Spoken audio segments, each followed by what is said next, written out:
Assalamualaikum warahmatullahi wabarakatuh. Kembali lagi di channel Nasihat Kehidupan Misteri.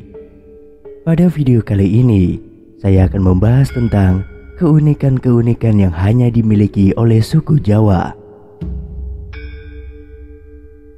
Semua suku di Nusantara yang jumlahnya begitu banyak dan beragam, memang masing-masing memiliki keunikan dan kekhasannya. Tradisi, budaya, dan karakter yang ada di setiap suku di Nusantara itulah yang menciptakan dan membentuk keunikan dan kekhasan suku-suku yang ada. Dari keunikan dan kekhasannya itulah yang kemudian bisa kita lihat dan tahu kenapa suku Jawa berbeda dengan suku-suku lainnya yang ada di Nusantara ini.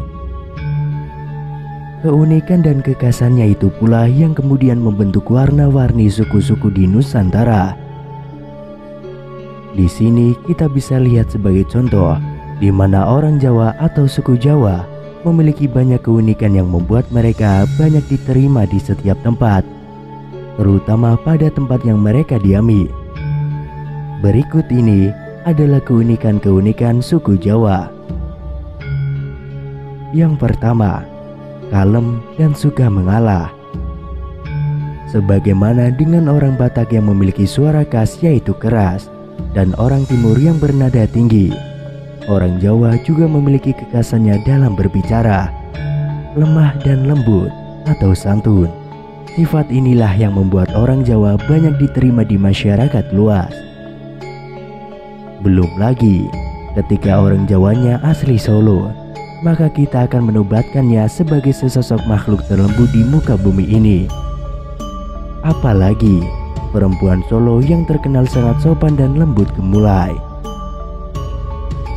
Selain itu, dengan tingkat kesabaran yang hebat, membuat mereka bisa sukses di setiap tempat yang mana mereka berada.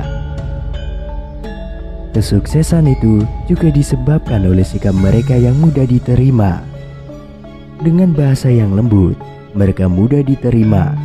Soal bahasa ini, dalam pandangan Profesor Noam Chomsky, dikatakan bahwa bahasa bukan dihasilkan dari interaksi sosial, akan tetapi sudah melekat dalam genetik manusia.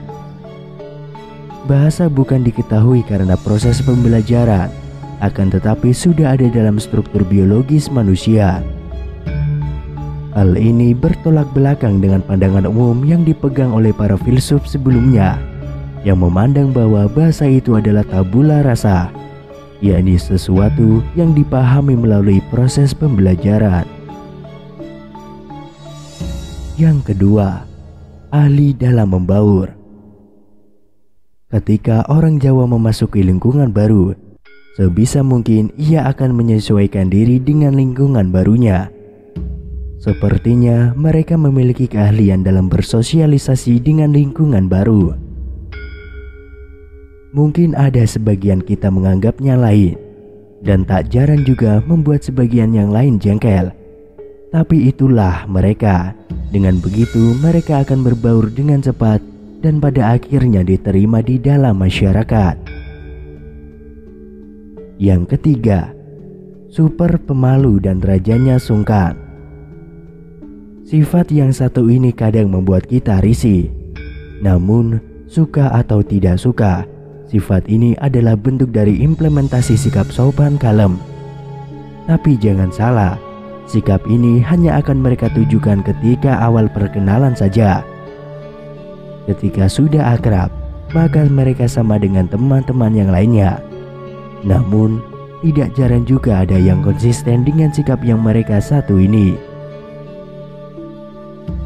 Yang keempat, orang Jawa itu akan sulit dalam menghilangkan sifat medoknya. Bukan karena mereka sudah terlalu lama terbiasa dengan proses bermodal ria itu, namun struktur rongga mulut, kerongkongan, dan peta pembentukan kata dan kalimat dalam kepala memiliki kecenderungan kuat untuk menghasilkan karakter medok. Hal ini sulit dihilangkan karena merupakan bawaan genetik. Hal yang sama bisa kita jumpai pada bangsa India, di mana kalau berbicara selalu menggeleng-gelengkan kepala dan mengulurkan telapak tangan. dan sifat ini sudah dimulai sejak kanak-kanak. Yang kelima, orang Jawa jago bercerita. Hal berikutnya yang menjadi ciri khas orang Jawa adalah tabiat suka ngomong yang tidak ada duanya. Orang Jawa begitu senangnya ngomong berlama-lama.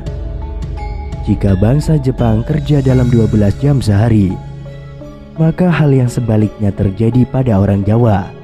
Mereka dalam sehari bisa ngomong sampai 12 jam. Jadi, jangan heran kalau Soekarno itu bisa berpidato berlama-lama. Karena tabiat yang suka ngomong ini diwariskan dari jalur ayahnya. Soekarno sudah dikasih ngomong 2 jam, malah minta tambah. Begitu juga dengan Bung Tomo dan tokoh-tokoh Jawa yang lainnya yang suka ngomong dan ngomong. Bandingkan dengan Raja George VI dari Inggris yang bahkan untuk ngomong satu kalimat saja harus berkonsultasi dengan dokter. Kemudian Hitler saja yang dikenal ganas dan buas hanya ngomong paling lama selama 15 menit. Seperti yang kita semua ketahui, suku Jawa merupakan suku terbesar yang berada di Indonesia. Suku ini terkenal akan tata krama, lemah lembut, dan sopan santunnya. Masyarakatnya tidak hanya berada di Jawa saja, melainkan tersebar ke seluruh pelosok Indonesia. Kebesaran suku Jawa tidak bisa dilepaskan dari sejarahnya yang panjang. Hasil kebudayaan berupa peradaban suku Jawa menjadi salah satu yang paling maju. Hal ini dibuktikan dengan adanya kerajaan-kerajaan adikdaya yang berdiri di tanah Jawa beserta beragam warisannya yang masih dapat kita lihat hingga saat ini. Misalnya saja Kerajaan Mataram dan Majapahit, serta candi-candi seperti Candi Borobudur atau Candi Prambanan, yang menjadi bukti besarnya kekuatan yang pernah berjaya di suku Jawa. Suku Jawa memiliki bahasa dan aksara yang sudah ada sejak ratusan tahun yang lalu. Bahasa Jawa juga memiliki beberapa tingkatan untuk berkomunikasi sehari-hari. Tingkatan tersebut yaitu ngoko, yang merupakan bahasa sedikit kasar yang digunakan kepada seseorang yang tingkatannya berada di bawah. Kemudian karma madya, yaitu bahasa Jawa yang digunakan kepada orang yang sederajat. Dan kromo inggil, yaitu bahasa Jawa yang digunakan kepada orang yang lebih tua atau dihormati. Sedangkan aksara Jawa memiliki 20 huruf, yaitu Hanacaraka Datasawala pada jayanya Mangga Batanga, yang artinya adalah ada dua utusan yang setia saling bertarung, sama-sama saktinya, sama-sama matinya.